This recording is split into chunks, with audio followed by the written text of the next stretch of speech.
Hi guys, we are from Group 10 and the topic given was double pipe heat exchanger.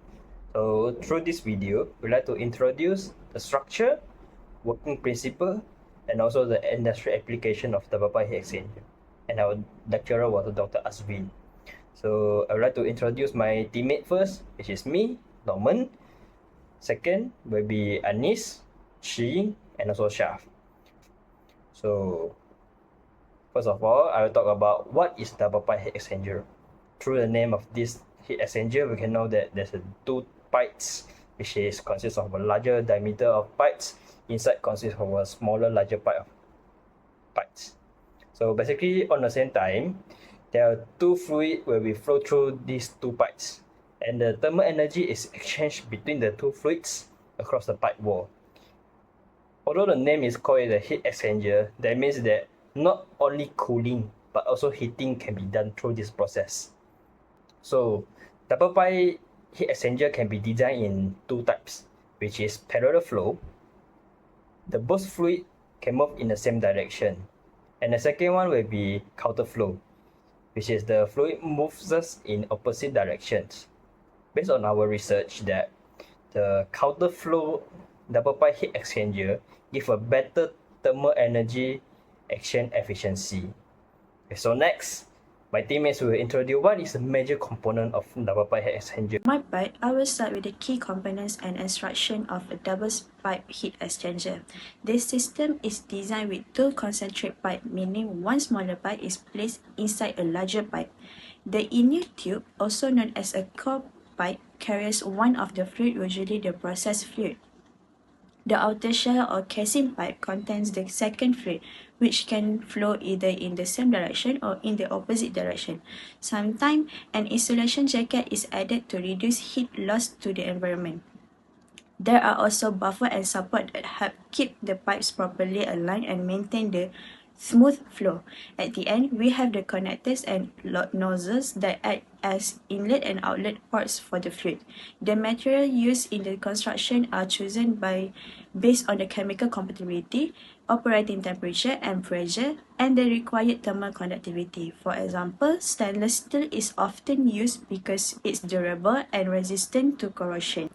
For the next part, I will explain the working principle of the double pipe heat exchanger. The operation is based on the conduction and convection mechanism of heat transfer. In the simple terms, the hot fluid passes through the one of the pipes, either the inner or the outer, and the transfer its heat through the wall that separate the two fluids. The cooler fluid on the other side then absorb the heat, causing its temperature to rise. The direction of flow plays a very important role in determining the effectiveness of heat transfer.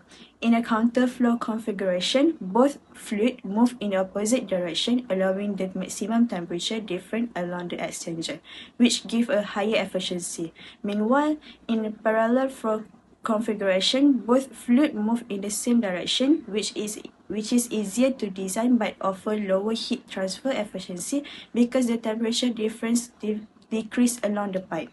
In summary, the double pipe heat exchanger works by transferring heat between two fluids through the metal wall using both conduction and convection process. Alright, let's move on to the advantages and disadvantages of the double pipe heat exchanger. First, for the advantages, double pipe heat exchanger has a simple design which makes it easy to manufacture, clean, and maintain.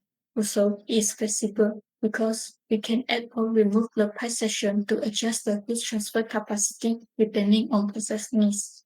And finally, it is cost-effective for small applications, especially for systems with a low to moderate flow or heat loss. So now we go for disadvantages. So the first disadvantages is double pipe heat exchanger will become expensive when used for high heat duties because multiple units are needed to handle the large heat loss. Second, it also has a limited heat transfer capacity, making it less suitable for a large industrial system. And lastly, it's prone to leakage, since more connections are required when we extend the pipe. Next, we look at the limitations. So for high capacity operation, the double pipe heat exchanger needs longer or multiple units which take up more space. Also, its limitation that it can cause the pressure loss.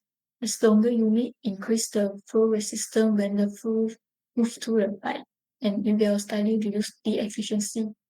And finally, it's not suitable for large-scale or high-duty operation. For example, in industry, they usually use the shell and tube or preheat exchangers for a better performance. So in overall, the double pipe heat exchanger is simple and flexible, but it's best used for smaller systems rather than the large industrial applications. Okay, now I would like to move to the next part, which is applications. So in the right side of me, you can see this is the picture of double pipe heat exchangers, and here is the example of industry that we commonly use these exchangers. So let's get through it one by one. So the first industry that we commonly use double pipe heat exchangers is chemical industry. In chemical industry, double pipe heat exchangers are usually used to control the temperature of reactants, either heating or cooling as we need it. Next, the second one is in pharmaceutical industry. Double pipe heat exchangers are usually used to maintain purity and hygiene during production, especially for stainless steel units. The third one is in food and beverage industry. Double pipe heat exchangers are usually used to heat or cool processed fluids like milk, juice, and brewing ingredients with hygienic and efficient thermal control. The last one, we commonly use double pipe heat exchangers in oil and gas sector, which we use it to preheat crude oil or cool down processes hydrocarbon. Okay guys, so I think that's all from us. I hope you guys enjoy this video and learn something about double pipe heat exchangers. See you again.